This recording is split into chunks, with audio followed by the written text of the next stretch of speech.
अस्सलामुअलैकुम। आज हम अपना ईवीएस स्टार्ट करेंगे, ठीक है। और लेसन नंबर जो 6 है उसको ही कंटिन्यू कर लेते हैं। जो प्रीवियस वीडियो आपने देखी होगी, जो मैंने कॉन्सेप्ट समझाया था शेल्टर फॉर एवरीवन, उस कॉन्सेप्ट को आप प्रीवियस वीडियो में देखिए, बहुत अच्छे से एक्सप्लेन करा है, अच्छे से समझाया। उसमें हमने एग्जांपल्स भी देखे हैं। कच्चा हाउस, पक्का हाउस के बारे में देखा है, बंगलोज के बारे में, मल्टी स्टोर्ड बिल्डिंग के बारे में, और houses in cold region and houses in hot reason, इसके बारे में हमने अच्छे से पढ़ा है और डीपली इसके पिक्स भी देखी हैं। तो आज हम अपना लेसन कंटिन्यू करते हैं। आइए देखें आप, रेनी एंड फ्लड प्रॉन एरियाज़। रेनी आपको पता है बारिश, और फ्लड प्रॉन एरिया मतलब जहाँ पर बाढ़ आने का ख़तरा हो, क्योंकि बारिश होगी ज़्यादा तो बाढ़ भी आएगी। तो वहाँ पर जो हाउस आप देख रहे होंगे, इस तरह के हाउस होते हैं, लकड़ी से खड़े हुए होते हैं, जिसे हम स्टिल्ट हाउस कहते हैं। क्या कहते हैं? स्टिल्ट हाउस, ठीक है। इसके बारे में हम देखते हैं जो डिटेल्स में हमारे पास हैं। Stilt house are common in areas where it's rain heavily. Stilt house जो बांस वाले जो होते हैं, जो लकड़ी से बने होते हैं, कहाँ होते हैं? जहाँ पर बहुत ज़्यादा हैवीली मतलब बहुत भारी बारिश होती है। A stilt house is constructed on a raise platform. Raise platform मतलब ऊंचे प्लेटफॉर्म पर, ऊंची चबूतरे पर बनाया जाता है। आपने देखा होगा पानी से कितना ऊंचा होता है। Which is a few feet above the ground, जो ज़मीन से ऊंचा बनाया जाता है ताकि इसके अंदर पानी ना जा सके। स्टिल्ट house also have sloping roof, इसके भी स्लोपिंग रूफ होती है, इस तरह से ढलान होती है रूफ में। That drain of the rain water easily, ताकि जो बारिश का पानी है वो अच्छे से क्या हो सके, निकल सके, जमा ना हो सके। क्योंकि बारिश हो जाएगी तो पानी बहुत इकट्ठा हो जाएगा, घर में अंदर घुस भी सकता है, और क्या हो सकता है, सीलन भी आ सकती है। तो इसलिए यहाँ पर क्या होता है ड्रेन ऑफ कहते हैं, बह जाता है, नालियों में चला जाता है। तो इस हाउस को हम क्या कहते हैं? स्टिल्ट हाउस कहते हैं, ठीक है। आपको पिक्चर अच्छे से दिख भी रहा होगा। अगला देखें, earthquake prone regions. Earthquake prone मतलब जहाँ पर जलजले आते हैं, जहाँ पे बहुत ज़्यादा जलजले आते हैं, अर्थक्वेक जलजले कहते हैं। उनमें कैसे घर होते हैं? वुडन हाउस होते हैं, ध्यान रखिए, लकड़ी के। In earthquake prone regions the house are mostly made of wood. ऐसे जहाँ पर जलजले बहुत आते हैं या ख़तरा होता है, तो वहाँ पे कौन से हाउस होते हैं? वुड से बने हुए होते हैं, मोस्टली लकड़ी से। It is because there is less damage to life. ये इसलिए बनाए जाते हैं ताकि अगर जलजला आए तो ज़्यादा जान और माल को कम खतरा हो, डैमेज जो है, बर्बादी कम हो। डैमेज मतलब बर्बादी, ठीक है, नुकसान। To life when a wooden house collapses in compare to house built of bricks और स्टोन। मतलब अगर ऐसे हाउस मान लीजिए गिर जाएं, टूट जाएं, तो कम नुकसान होगा, क्योंकि इनकी लागत क्या होती है? बहुत कम होती है। ये बहुत कम कॉस्ट में तैयार होते हैं, लकड़ी से सिंपल तैयार कर दिए जाते हैं। मगर अगर मान लीजिए जो पक्के हाउस हैं, जो ब्रिक वगैरह से, जो ईंटें पत्थर से बनाए जाते हैं, अगर वो अर्थक्वेक में गिर जाएं या बर्बाद हो जाएं तो बहुत ज़्यादा क्या होता है? नुकसान हो जाता है। तो ऐसी जगहों पर ऐसे वुडन हाउसेस तैयार किए जाते हैं, ओके। ये स्पेशली इस तरह की हाउस होते हैं ताकि अगर जलजले वगैरह या कुछ भी आ जाए, नुकसान हो जाए, तो ज़्यादा बर्बादी ना हो। अगला आप देखें इनसाइट में, इसको ज़रूर देखा करें। इसमें क्या है? House in the Sumba island. ये इंडोनेशिया में एक आइलैंड है, संबा, ठीक है। Are made from bamboo and grass. वहाँ पर किस तरह के हाउस, इस तरह के आपने देखा होगा पिक में है, जो बैम्बू से, लकड़ी से, जो तीलियाँ होती, घास है, उस तरह से बनाए जाते हैं, और उसमें घास का बहुत ज़्यादा यूज़ करा जाता है, ठीक है। बैम्बू और ग्रास का यूज़ करा जाता है संबा आइलैंड में, जो इंडोनेशिया में है। The roofs of these houses have the shape of a pointed triangle. इसकी जो छतें होती हैं ना, वो कैसी होती है? ट्राइंगल के शेप में होती हैं, ठीक है, नोकीली होती हैं, ट्राइंगल के शेप में होती हैं।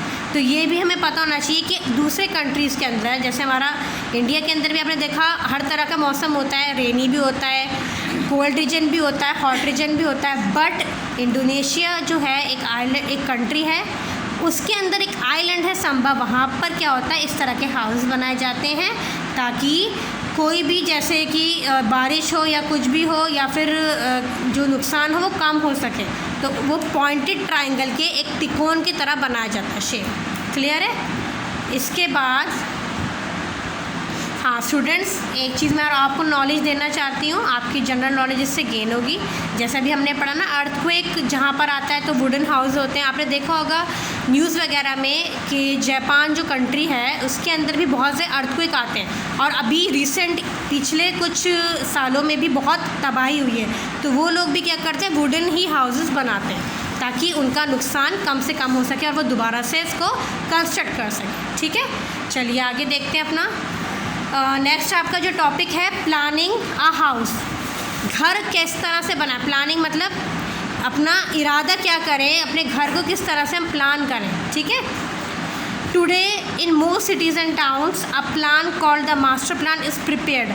ज़्यादातर शहरों में, चाहे वो शहर हो या टाउन्स हो, कस्बे हो, वहाँ पर एक प्लान तैयार करा जाता है। ठीक है, एक प्लानिंग करी जाती है पहले से ही, एक मास्टर प्लान बना दिया जाता है, नक्शा वगैरह बना दिया जाता है। ठीक है, then only the residential areas, hospitals, parks, market places, industries except are build. वो क्या होता है, जैसे आपने देखा होगा ऊँची ऊँची बिल्डिंग्स होती हैं, तो वहाँ पर क्या होता है, एक हॉस्पिटल तैयार करवा दिया जाता है, उसके आगे पार्क होते हैं, मार्केट होते हैं, मॉल्स होते हैं। मतलब इस तरह से एक प्लान तैयार किया जाता है कि यहाँ की बिल्डिंग्स में आसपास ऐसी ही चीज़ें दिखाई दें कि ईज़िली कोई अगर किसी को हॉस्पिटल जाना तो वहीं पर हॉस्पिटल हो, वहीं पर पार्क हो टहलने के लिए, मार्केट वगैरह से बना दिए जाते हैं। ठीक है, no one can build a house randomly.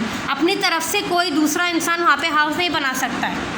ठीक है, मास्टर प्लान के अंदर ये गवर्नमेंट की तरफ से होता है, या बड़ी बड़ी कंपनीज़ आप देखते होंगे, टाटा बिरला के भी होते हैं, फ्लैट्स होते हैं, वहाँ पर क्या होता है, हॉल अपना एक ये बिल्डिंग्स तैयार कर देते हैं। ठीक है, और वहीं पर आसपास पार्क, होटल, मॉल्स, मार्केट्स वगैरह बना दिए जाते हैं, और दूसरा कोई वहाँ पर आके रैंडमली, मतलब अपने आप से कोई नहीं बना सकता है। जैसे हम अपने आप एरिया में देखते होंगे, सोसाइटी में कोई भी आके बना लेता है फ्लैट, मगर वहाँ पर ऐसा नहीं होता है, ये मास्टर प्लान से तैयार होता है। ठीक है, सोचे समझे प्लानिंग होती है। Proper maps have to be prepared and submitted for approval by the civic authorities. Maps तैयार करे जाते हैं, नक्शे तैयार करे जाते हैं कि यहाँ पर ये बनेगा, यहाँ पे ये बनेगा, इस तरह से। और इसको क्या करे जाते हैं, जो वहाँ की जो अथॉरिटी होती है, जो वहाँ की जो गवर्नमेंट होती है, जो वहाँ के जो रूल करता है, जो मिनिस्टर्स वगैरह होते हैं, या वो वहाँ पर वो पास कराया जाता है प्लान, उनको दिखाया जाता है। जब वो अप्रूवल देते हैं तो वो पास हो जाता है। The plan also ensure that there are enough green areas in the city by allotting space for planting trees. और प्लान के अंदर सबसे ज़्यादा ये दिखाया जाता है कि कैसे उस जगह के आसपास, उस एरिया के पास हरियाली हो। ज़्यादा से ज़्यादा वहाँ पर क्या होता है, खुले एरिया होते हैं, कोई घिसपिच नहीं होती, गंदगी बिल्कुल नहीं होती है, अच्छे एजुकेटेड, वेल एजुकेटेड लोग, पढ़े लिखे लोग, जॉब वाले जो होते हैं, जिनको जॉब्स वगैरह होती हैं, वो लोग रहते हैं। और वहाँ पर ज़्यादा से ज़्यादा जो स्पेस होता है, अलॉट मतलब दिया जाता है, ट्रीज़ को, हरियाली को बहुत इंपॉर्टेंट दी जाती है। It is the main point which we focus on master plan. Okay, insight वाले में आप देखें, रेफ्यूजीज़ और वैंडरिंग पीपल। रेफ्यूजीज़ किसे कहते हैं, जो लोग एक देश से दूसरे देश घूमते रहते हैं। जैसे पाकिस्तान के कुछ लोग यहाँ पर आके रह लिए थोड़े दिन के लिए। आपने देखा होगा मूवी एक रेफ्यूजी भी आई थी, अभिषेक बच्चन की, आपने देखा होगा, सुना होगा। तो वो क्या, वो रेफ्यूजी था, वो पाकिस्तान से इंडिया, इंडिया से पाकिस्तान, ऐसे ही घूमते रहते हैं। वैंडर मतलब जो एक जगह नहीं टिकते हैं, है ना, तो इस तरह के लोगों को रेफ्यूजीज़ कहते हैं। और जो सोल्जर्स होते हैं, जिनकी ड्यूटीज लगी होती हैं बॉर्डर्स वगैरह पे, तो वहाँ क्या होता है, people and soldiers have portable houses that can be folded and kept in a bag. इनको इस तरह से हाउसेस प्रोवाइड करे जाते हैं। इनके पास ऐसे हाउस होते हैं जो टेंट की शेप में होते हैं। टेंट आपको पता है कपड़े का बनता है ना, टेंट इस शेप का होता है, इस तरह से टेंट होता है। तो इस तरह से वो टेंट के हाउस में रहते हैं, जो अपना कहीं भी ले जा सकते हैं बैग तक की तरह फोल्ड करके। दे आर कॉल्ड टेंट्स, उन्हें टेंट कहते हैं। Tent are often made of canvas. जो कपड़ा यूज़ होता है टेंट में, वो कौन सा कपड़ा होता है, कैनवास यूज़ होता है। बहुत मोटा कपड़ा होता है, जो अच्छे लॉन्ग लास्टिंग ज़्यादा से ज़्यादा समय तक यूज़ होता है। But may be of animal hide at times.